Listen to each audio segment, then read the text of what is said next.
Selamat datang dalam Nice Talk. Saya Pasca Darmawan sebagai moderator dalam sesi ini. Dalam kesempatan pada hari ini kami akan memiliki dua pembicara. Yang pertama adalah Dr. Usrido Ambardi yang akan membawakan bahasan diskusi mengenai open data dan perbandingannya di beberapa negara. Lalu di sesi kedua akan ada Bapak Dr. Irwan Agus Purwanto yang akan membawakan bahasan mengenai e-governance dan efektivitas policy making. Untuk mempersiapkan apapun mungkin bisa disilakan untuk ada batas waktunya nggak?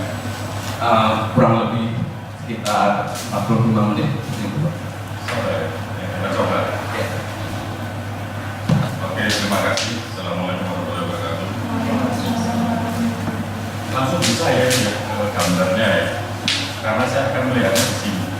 Nah, jadi ini memang bisa saya beri gambar banyak karena ada pepatah yang mengatakan kalau izinnya kurang cemerlang, inilah gambar yang banyak sehingga nanti audiensnya itu akan terlena. Oke, saya akan berbicara tentang beberapa isu yang berkaitan dengan open data, tapi saya akan memulai dengan satu kayak semacam seberapa banyak orang bicara tentang open data ini. Di psikologi mungkin hanya CFDS yang sering sekali berbicara tentang digitalisasi open data dan seterusnya, tetapi sebetulnya itu sudah jauh dan lama dan banyak yang membicarakan tentang open data ini. Berikutnya coba kita lihat. Ini ya jernih.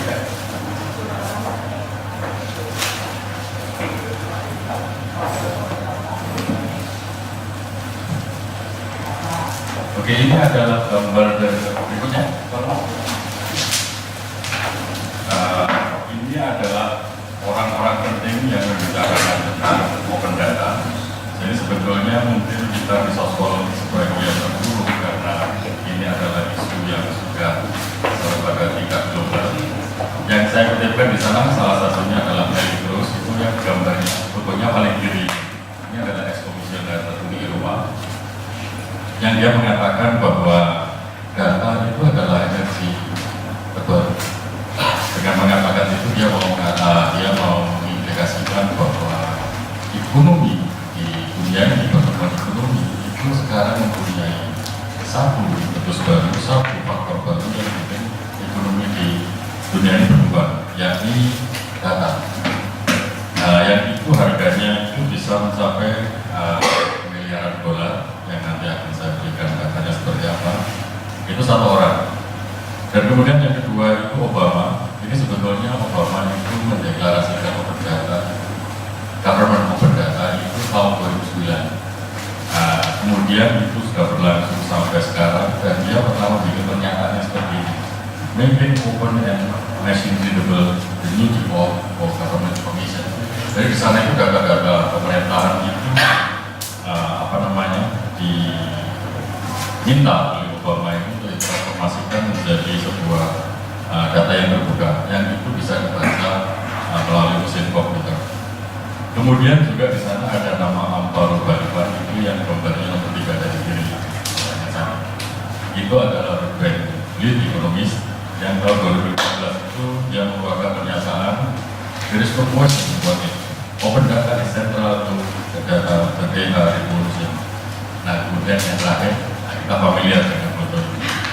Government, computing, procurement, dan seterusnya. Jadi ini banyak sekali orang-orang yang berbicara tentang open data. Oleh karena itu ini menjadi satu topik yang menarik sehingga kita bisa nanti mencoba untuk memahami sebetulnya apa dan bagaimana open data, bagaimana implikasinya, dan bagaimana kita manfaatkan.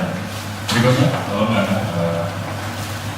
ini kesayangan ini tidak sekedar menjadi retorika politik sebagaimana gambar ini menunjukkan. Ini adalah konferensi open data internasional yang ketiga di Kanada itu awal tahun ini, bulan Maret.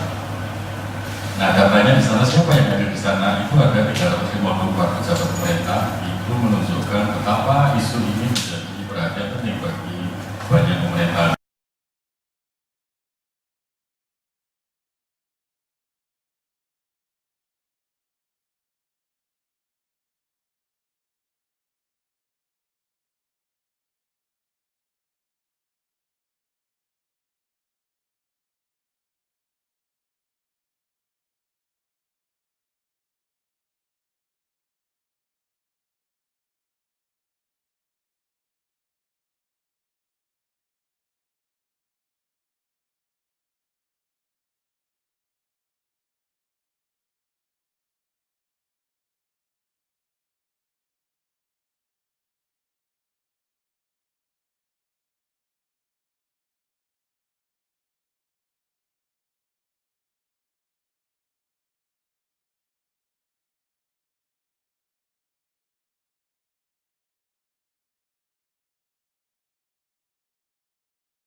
yang nanti bisa dimanfaatkan untuk misalnya bikin kebijakan publik. Nah itu kita harus melakukan analisis dan modeling. Dan yang terakhir itu kemudian di sana itu ada proses distribusi dan delivery. Bagaimana data itu didistribusikan dan kemudian disampaikan kepada publik. Nah pada akhirnya kemudian yang biasanya punya nilai komersial yang tinggi atau kemudian mulai nilai finansial yang tinggi itu kalau kemudian itu juga sekaligus juga menciptakan aplikasi untuk penggunaan akhir dari data tersebut. Yang nanti contohnya akan saya berikan lagi. Berikutnya, nah ini contoh-contohnya ya, supaya kita tidak terlalu pusing dengan yang abstrak-abstrak itu. Kita mencoba untuk memetakan dampak dari open data itu yang saya berikan, yang biasanya dibagi menjadi 3, dampak politik, dampak komersial, dan dampak sosial. Nah ini di bawahnya itu adalah contohnya. Jadi di sana itu data pada sektor ekstraktif itu kemudian kalau diolah dan kemudian dianalisis itu bisa memunculkan atau meningkatkan akuntabilitas politik. Nah di bawahnya itu adalah contoh. Ini contoh yang saya ambil ini adalah contoh yang sudah dilakukan oleh LSM di Makassar. Jadi ini sesuatu yang sudah diskusi. Jadi mereka itu mengumpulkan data-data tentang berapa jumlah ekspor dari provinsi Sulsel ini ya, tambah dari waktu ke waktu. Nah, mereka itu kan kemudian ditarik pajaknya. Sekian kapal misalnya, kemudian sekian ton itu akan ada pajak sekian persen. Nah, itu biasanya penghasilan pemerintah lokal itu akan diperoleh dari sana. Tapi itu adalah data yang berasal dari informasi yang diberikan oleh para pengusaha. Nah, LSM ini mencoba untuk mengolah data itu dan kemudian dia mencoba untuk mengkombinasikannya dengan data pengapalan. Nah, ternyata di sana itu ada selisih. Kelihatan kalau seandainya sekian kapal, misalnya ada 10 kapal dalam sehari, itu berarti nilainya bisa ditentukan. Berapa jumlah misalnya batu bara yang diambil dari Sulsel. Nah setelah itu klaim dari perusahaan seperti apa? Nah, itu ternyata itu banyak kontrasnya. Nah kemudian ketika itu diolah dan dianalisis oleh LSM itu yang kemudian menghasilkan satu evaluasi bahwa ini ada yang nggak beres ini di Sulawesi Selatan. Nah, itu contoh konkretnya seperti ini. Jadi data dengan di sektor ekstraktif itu kemudian kalau diolah dan dimanfaatkan itu bisa meningkatkan akuntabilitas di tingkat lokal. Dan tentu saja ini adalah contoh, ini bisa diterapkan di banyak sektor dan kemudian juga bisa diterapkan di banyak level, bisa level kabupaten, bisa level provinsi dan juga level nasional. Nah kemudian yang kedua itu adalah impact dari penggunaan open data ini. Itu adalah data yang penggunaan media sosial yang itu bisa merumuskan kantong-kantong pemasaran. Jadi misalnya tentang data tentang komunitas-komunitas yang suka dengan musik jazz, komunitas-komunitas yang suka dengan musik dangdut dan seterusnya. Nah, dan setelah itu kemudian di sana itu juga ada data networknya yang diolah dan itu bisa merumuskan target pasar dan selera dari musik dari pasar ini. Dan dengan sendirinya ini mempunyai nilai komersial bagaimana membuat strategi pemasaran atau strategi produksi bagi para pengusaha musik. Nah kemudian contoh berikutnya itu adalah yang sosial. Ini adalah data yang berkaitan dengan yang di sektor pertanian dan ini pemanfaatan itu bisa untuk ikut membantu untuk memerangi kelaparan. Nah data apa saja yang dimaksud di sana dan itu tersedia data yang secara publik bisa diakses, itu data CBS, kemudian data cuaca, ada data satelit, ada data-data yang berkaitan dengan kualitas tanah, ada statistik produksi pertanian, dan kemudian ada data set tentang nutrisi. Nah, dengan mengolah dan mengkombinasikan, mengagregasikan data itu akan diperoleh pola penyebaran panen itu di mana saja, dan kemudian tingkat panen itu dari waktu ke waktu seperti apa saja, dan pada titik mana ada di sana itu kita tahu bahwa pada musim tertentu di wilayah tertentu produksinya turun dan setelah itu kemudian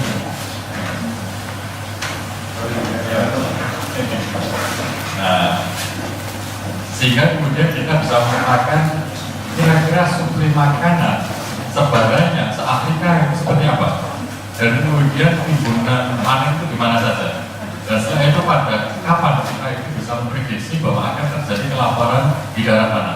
Nah, kombinasi data yang besar itu yang kemudian bisa dimanfaatkan secara sosial untuk memerangi kelaparan. Nah, jadi dengan menggunakan data-data yang tersebar, tersebar di secara itu sebetulnya banyak hal yang bisa dilakukan di sana. Yang itu tergantung dari kejelian kita, apakah kita itu bisa melihat itu dan kemudian mewafakkannya untuk mencapai tujuan-tujuan, bisa tujuan politik, bisa tujuan komersial, dan juga tujuan sosial.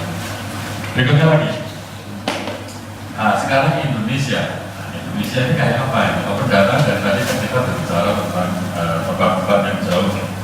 Nah, kalau di Indonesia itu ini sebetulnya sudah dimulai. Nah, ini adalah portal Indonesia dalam satu data Indonesia dalam satu portal.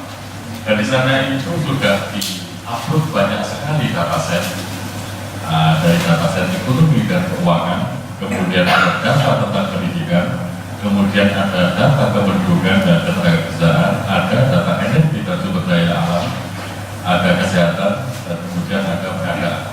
Nah, kalau data set, sebetulnya kalau kita mau berdiskusi ini, di sini aja sampai satu halaman bisa, gitu. Nah, jadi beberapa orang yang di sini masih mahasiswa itu saya kira perlu datang ke sini, dan setelah itu skripsi bisa selesai dalam waktu 2 bulan. Nah, itu kira-kira. Nah, jumlah dataset yang tersedia dalam dalam Indonesia dalam satu portal yang berikutnya. Nah, ini adalah rekaman dari bulan Januari tahun 2014 sampai bulan Oktober 2015. Januari 2014 tahun kemarin. Itu jumlahnya itu masih sedikit datasetnya. Nah, kemudian dia mulai meningkat drastis tahun 2014 dan itu sampai dalam waktu setahun, bulan April 2012 peningkatannya itu sangat drastis. Tetapi setelah April 2015 itu penambahan jumlah dataset itu sangat sedikit.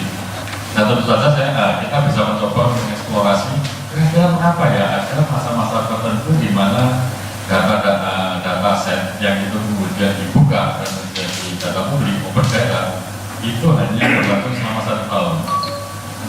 Saya tidak punya informasinya, tapi kita bisa berspekulasi nanti saja. Nah, berikutnya lagi, ini adalah format yang ada di sana. Format dari dataset itu ada. Saya sendiri tidak terlalu lihat, tidak terlalu banyak tahu tentang format-format yang bisa digunakan dalam menyimpan dataset tersebut. Ada yang CSV, JSON, kemudian XML, dan ada yang Excel di sana. Itu yang paling familiar dari kita itu Excel di sana. Dan kemudian di sana itu API atau API, itu Application Program Interface, di mana ini kalau sudah masuk API ini, itu data itu bisa dibaca oleh berbagai macam jenis program. Jadi lebih memudahkan untuk pengolahan. Nah, di tingkat global itu ada gerakan untuk mentransformasi data-data dalam berbagai format ke dalam format API ini, sehingga kemudian itu bisa bisa dimanfaatkan oleh banyak orang, banyak pihak, dan itu lebih mudah untuk dimanfaatkan. Berikutnya lagi, ini adalah salah satu contoh yang sudah dilakukan. Karena kita orang Indonesia, saya lupa namanya dari sini, tapi enggak saya tulis di sini. Nah, data apa saja? Itu data yang dimanfaatkan untuk membuat intelligent transport system di Jakarta. Itu diambil dari sini, ada lokasinya di sana, data.id, dataset Transjakarta API. Nah, di sana itu ada real-time traffic information system, kemudian ada advanced bus information, kemudian ada parking space information, kemudian ada electronic law enforcement. Nah, berikutnya lagi, kira-kira apa yang diolah oleh, saya lupa ya, saya harusnya menulis nama ini karena kita bertemu dengan orang-orang yang semacam ini. Nah, tapi nanti ada saya sendiri. Nah, di sini itu si orang ini itu melakukan agregasi dan analisa. Yang itu dataset yang dimanfaatkan itu 1, 2, 3, 4, 5 dan masih banyak lagi di situ. Yang itu untuk bisa membuat satu sistem transportasi yang intelijen, Jadi yang nanti itu kalau seandainya menghasilkan aplikasi, kita itu akan tahu. Kita mau misalnya, kalau di Jakarta ya, kita mau dari Blok M mau ke kota misalnya. Busnya jam berapa, rutenya yang saya ambil di mana, agar sebagainya itu bisa diunduh dari aplikasi. Dan kalau seandainya itu aplikasi itu dinilai secara komersial, itu bisa dimanfaatkan secara individual, bisa juga dimanfaatkan oleh publik, oleh pemerintah. Dibeli aja program itu, aplikasi itu, dan setelah itu bisa diunduh secara bebas. Termasuk ini yang lainnya itu kan ludem dari politik, karena kita sosok kan ludem perkumpulan pemilu dan demokrasi yang dikomandani dulu oleh alumni CDB di sini, namanya Didi Supriyatno, sekarang diganti oleh Didi Anggreni. Itu dia membuat aplikasi DPR kita.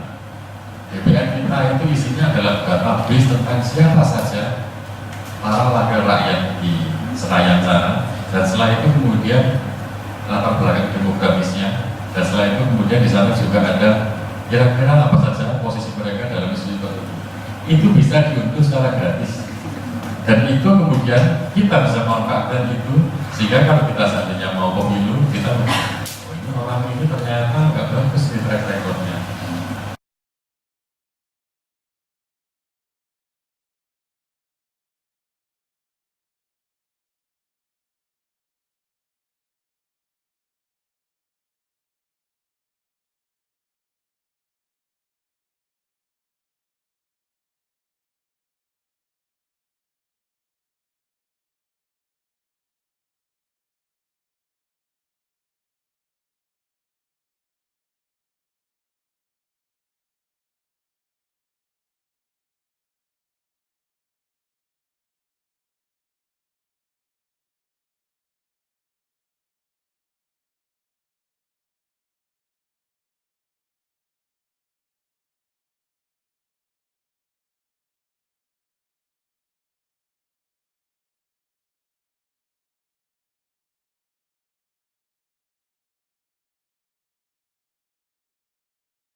Kita sudah agak sedikit meninggalkan studi kasus.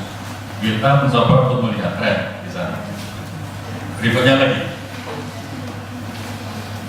ini adalah royalti hasil tambang. Jadi semakin matang merahnya, semakin besar royaltinya. Jadi kita di sini itu bisa menemukan mana saja kabupaten dan kota yang kaya karena mereka mendapatkan royalti dari hasil tambang.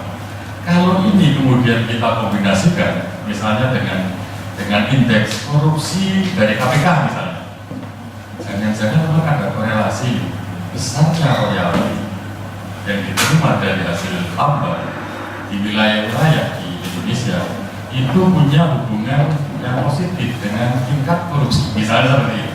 Jadi ini kan kombinasi berbagai dataset ini. Jadi kalau kembali lagi kepada definisi, jadi open data itu sebetulnya adalah kumpulan dari banyak sekali dataset yang itu dibuka kepada publik. Berikutnya lagi, nah ini sekedar untuk memetakan ini adalah untuk meringkas tadi itu open data itu gunanya untuk misalnya di level individu itu bisa membantu membuat warga negara itu memiliki informasi yang mencukupi untuk bisa membuat keputusan yang bagus dan benar. Nah seperti yang saya contohkan tadi itu aplikasi DPR kita oleh Perludem itu akan membantu pemilih untuk bisa memilih calon yang mereka dukung, calon yang bagus. Dan itu terbuka dan gratis. Nah kemudian yang open data yang berikutnya itu untuk kalangan bisnis. Nah dengan open data yang tersedia, dengan data-data yang tersedia dan diolah dan analisisnya, di sana mereka bisa mendapatkan atau bisa merumuskan kesempatan bisnis, dan setelah itu dengan begitu mereka bisa merumuskan model bisnis dan model dan strategi bisnis untuk bisa berkembang di bidangnya. Nah yang contoh yang terakhir itu yang open data ini untuk di tingkat pemerintahan itu bisa membuat kebijakan itu lebih bagus karena berdasarkan pada data. Jadi kalau kemudian kita mendengar tadi dengan mohon izin loh, nah itu kita bisa mendapatkan bisa merumuskan kebijakan yang berbasis data atau data driven policy. Berikutnya lagi. Nah, itu tadi adalah pemahaman kita tentang apa itu open data dan kemudian bagaimana implikasinya dan bagaimana cara kita memanfaatkan.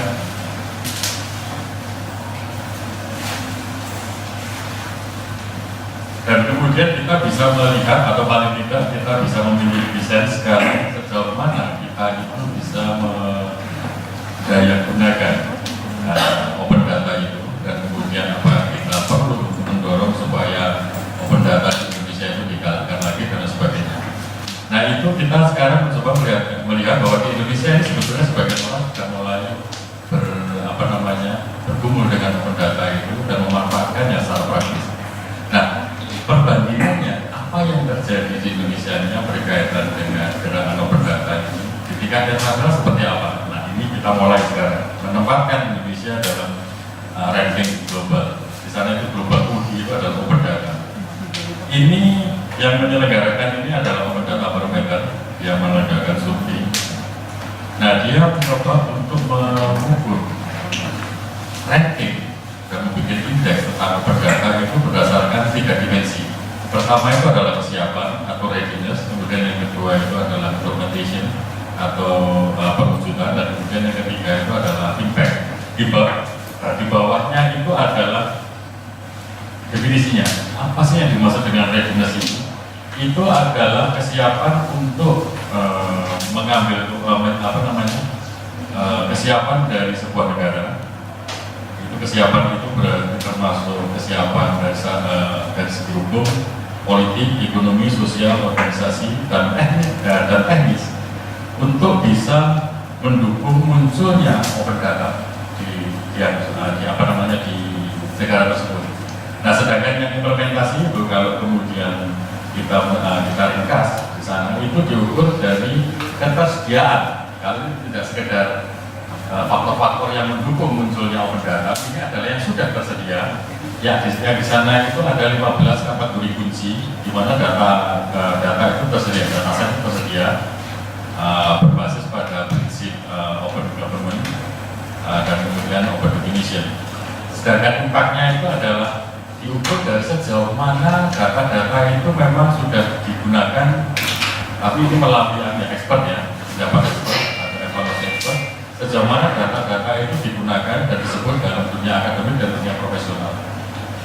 Nah, dari 3 dimensi ini kemudian berikutnya lagi, nah, itu dipecah lagi menjadi jumlah indikator. Jadi readiness itu kesiapan pemerintah, kemudian di sana ada kesiapan sektor bisnis dan pengusaha, dan kemudian di sana juga kesiapan penduduk dan masyarakat sipil. Sedangkan yang implementasinya itu yang berkaitan dengan dataset yang bisa dimanfaatkan untuk meningkatkan akuntabilitas, kemudian dataset yang diunggah untuk bisa menunjukkan bahwa dari data itu kemudian ada inovasi baru muncul, dan kemudian di sana juga ada social policy. Nah, sedangkan impactnya itu ada 3 KA, di sana 3 indikator: politik, ekonomi, dan sosial. Dan masing-masing ini diberi skor 0 sampai 100. Sehingga kemudian di sini itu kalau berikutnya lagi, kalau kemudian skor itu diakumulasikan, itu si Open Data Barometer ini itu akan mengkategorikan negara itu menjadi 4. Yang pertama itu adalah high capacity, kemudian yang kedua itu emerging dan advancing nations, yang ketiga itu capacity constraint, dan yang terakhir itu adalah one side initiative. Nah, di sana itu mungkin tidak perlu saya bacakan satu persatu, tapi paling tidak high capacity itu ditandai dengan adanya backing politik yang kuat, bahwa pemerintah itu memang mendorong munculnya open data system itu di negaranya, dan kemudian memfasilitasinya supaya itu bisa diwujudkan.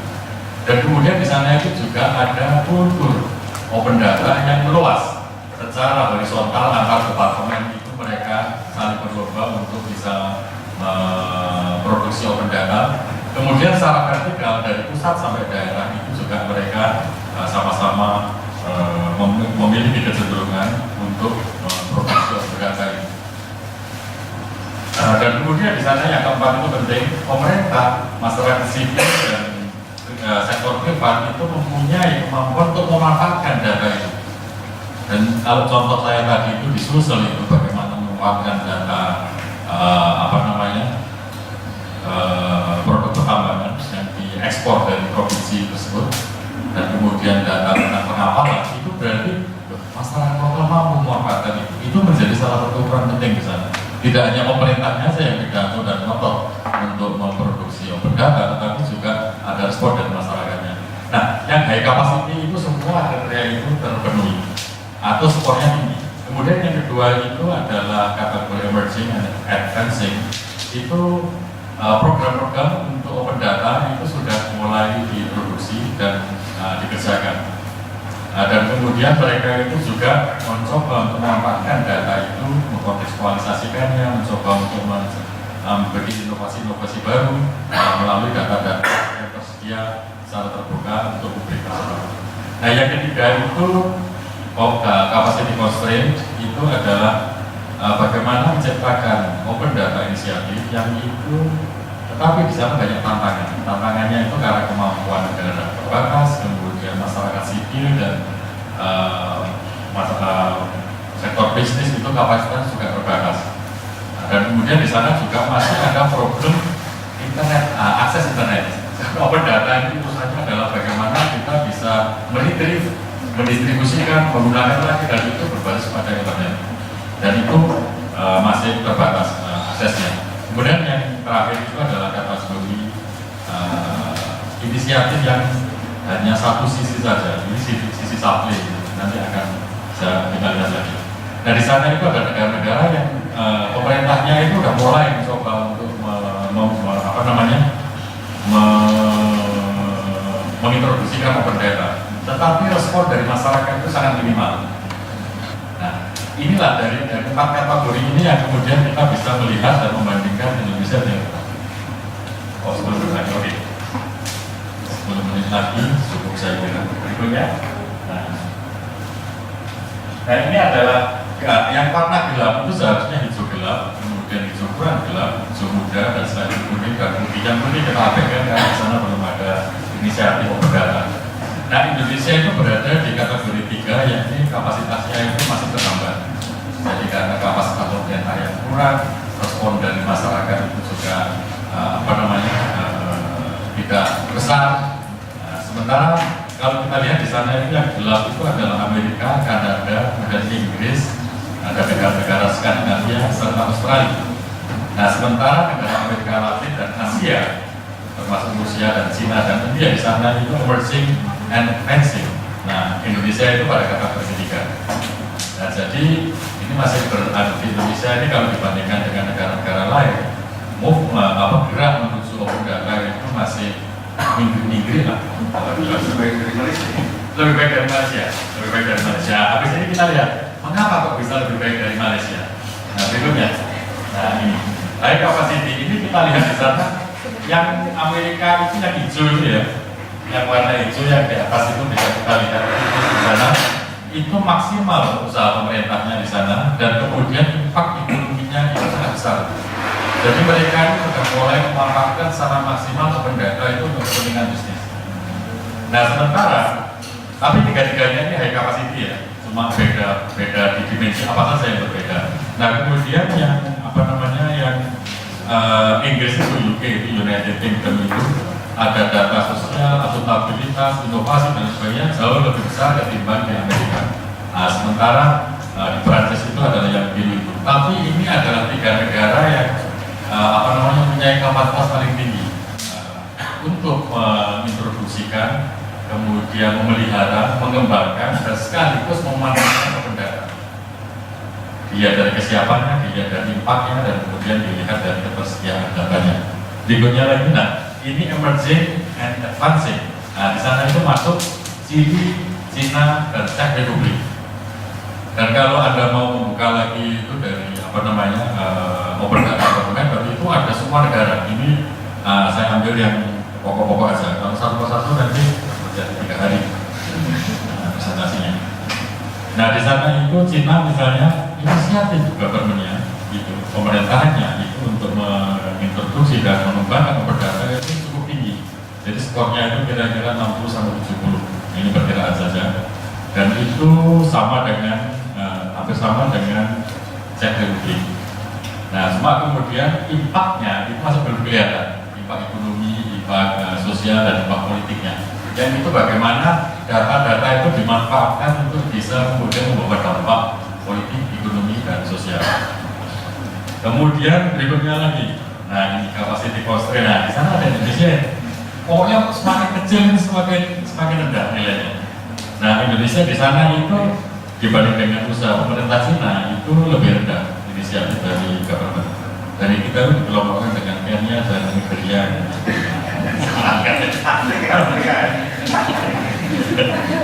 Nah, tapi di Indonesia, nah ini yang bagus itu ada di data sosial itu. Yang tadi saya contoh itu bikin ini nilainya lebih tinggi. Jadi sektor masyarakatnya itu responsif. Nah, jadi jangan-jangan malah lebih bagus ketimbang pemerintahnya.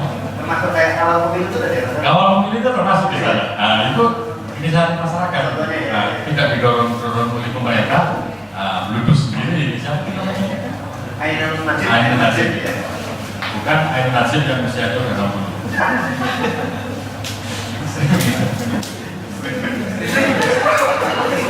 Nah, itu di bawah. Deklarasi sakit ya. Dan jadi Indonesia masih di bawah Cina, Chile, dan Czech Republic. Dan kemudian berikutnya lagi, nah ini yang membuat saya gitu. Pemerintahnya itu melempem, sudah berusaha keras bagaimana mengintroduksi dan memelihara dan mengembangkan open data. Tapi respon masyarakatnya rendah. Oleh karena itu mengapa Indonesia lebih bagus ketimbang Malaysia? Penduduknya lebih bagus, lebih responsif, lebih kreatif, mereka itu resourceful untuk memanfaatkan open data dibanding dengan orang-orang Malaysia. Karena putus asa dengan pemerintah. Nah, kemudian Arab sama Ukraina ini juga sama, mereka dalam kategori one-side inisiatif. Jadi ini pemerintahnya ngotot, penduduknya melempem. Nah, kira-kira begitulah. Ini adalah di supply side-nya. Pemerintah supply side, kemudian yang demand side-nya itu di pemerintah, di masyarakat. Nah, yang terakhir ini. Jadi ini sederhana karena kita ke sospol, ya tidak terlalu teknis dan teknokratis, kita bicara ekonomi politiknya. Jadi ekonomi politik ini asumsinya jika supply side atau penawaran open data itu betul-betul ada. Kira-kira nanti itu siapa yang paling dapat keuntungan yang banyak? Nah di sana itu kemudian kalau kita bagi kelompok itu menjadi 3, pemerintah, masyarakat, atau warga negara dengan bisnis. Nah kemudian di sana itu kita bagi lagi pemerintah asing, pemerintah kita di domestik ya. Itu kemudian citizen yang asing dengan domestik, kemudian yang bisnis asing dan domestik. Saya kira nanti di sana itu ada gap. Saya belum mempunyai informasi, tetapi saya kira saya bisa membayangkan kalau seandainya open data itu data semakin terakumulasi dan semakin aksesibel untuk bisnis dan terutama untuk korporasi-korporasi yang multinasional, mereka itu akan but dan mereka akan meninggalkan korporasi-korporasi lokal di sini yang masih data aja masih bingung ini apa ini maksudnya. Nah mereka sudah bisa memetakan opportunity di sektor pertambangan, opportunity di sektor kelautan, opportunity di sektor pendidikan dan sebagainya. Nah jadi kalau salah satunya ada di portal tadi itu adalah distribusi sekolahan di wilayah Indonesia, mana yang terpusat di mana, yang kurang di mana. Dan itu kalau kemudian sampai dan bisa dimanfaatkan oleh misalnya Business School dan Monash, itu mereka akan tahu kita bisa masuk di sini. Itu data-data yang bisa dimanfaatkan karena terbuka, itu bisa dimanfaatkan oleh siapapun. Jadi kalau kemudian